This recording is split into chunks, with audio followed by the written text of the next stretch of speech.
আসসালামু আলাইকুম। আজকে আমি বানাচ্ছি ময়দা, আলু আর ডিম দিয়ে অসম্ভব টেস্টি একটা নাস্তা। আমি এখানে ১ কাপ পরিমাণ ময়দা নিয়েছি। তার মধ্যে দিলাম একটু কালো জিরা আর 1/2 চামচ লবণ। এরপরে আটাগুলো আমি একটু মাখিয়ে নিচ্ছি। তার মধ্যে আমি অল্প অল্প পানি দিয়ে একটা ডো তৈরি করে নিব।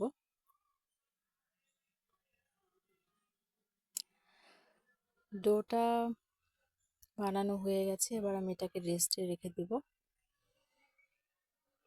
একটা প্লেট দিয়ে ঢেকে দিলাম। এরপরে আমি একটা সিদ্ধ আলু কাঁটা চামচ দিয়ে ম্যাশ করে নিচ্ছি, তার সাথে একটা সিদ্ধ ডিম, এটাকেও আমি কাঁটা চামচ দিয়ে ম্যাশ করে নিচ্ছি। এর মধ্যে দিয়ে দিলাম চিলি ফ্লেক্স, আর এখানে আমি দিচ্ছি কাঁচা মরিচ 2টা, আর কিছু ধনিয়া পাতা কুচি, আর একটা টমেটোর হাফ কুচি করে দিলাম, 1/2 চামচ লবণ আর 1/2 চামচ জিরা গুঁড়ো। এগুলো দিয়ে আমি একত্রে একটা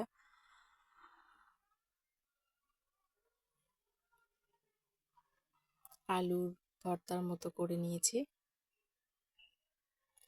এরপরে আমি বড় একটা রুটি বানিয়ে নিলাম। এর মধ্যে এখন আমি আলুর পুরটা সুন্দরভাবে হাত দিয়ে বিছিয়ে বিছিয়ে দিয়ে দিব।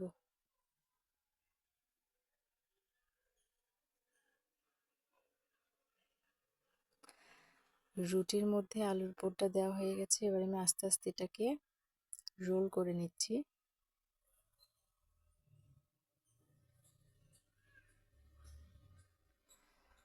রোলটা করার পরে আমি একটা ছুরি দিয়ে এভাবে পিস পিস করে কেটে নেব। তারপর হাত দিয়ে একটু চ্যাপ্টা করে ঠিক এরকম একটা শেপ করে নিয়েছি। এরপরে আমি এখানে 1/2 কাপের মতো ময়দা নিয়েছি, আর তার মধ্যে দিচ্ছি একটু চিলি ফ্লেক্স, আর পরিমাণ মতো পানি দিয়ে আমি একটা লিকুইড ব্যাটার করে নেব। ব্যাটারটা আমার রেডি। এবার চুলায় আমি একটা কড়াই নিয়ে তার তেল গরম করে নিয়েছি,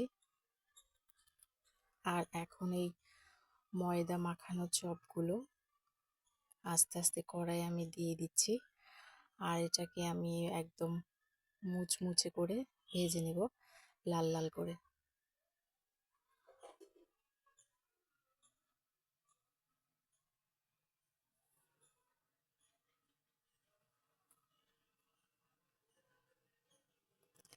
এটা ভাজার সময় আমি চুলার আঁচটা একদম মিডিয়াম আঁচের থেকেও একটু কম রেখেছিলাম, যাতে করে এগুলো একটু মুচমুচে হয়।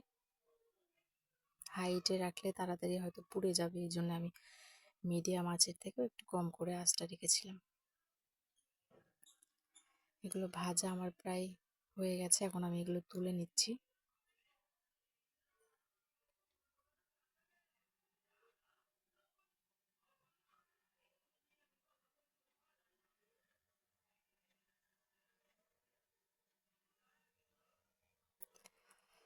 ভাজা হয়ে গেছে। এখন আমি টমেটো সস আর শসা দিয়ে একটু ডেকোরেশন করেছি। ভিডিওটি ভালো লাগলে অবশ্যই লাইক এবং সাবস্ক্রাইব করবেন। আমি ইউটিউব চ্যানেলে নতুন, তাই আপনাদের সাপোর্ট আমার খুব দরকার। আমাকে সাপোর্ট করে আমার পাশে থাকবেন। আসসালামু আলাইকুম।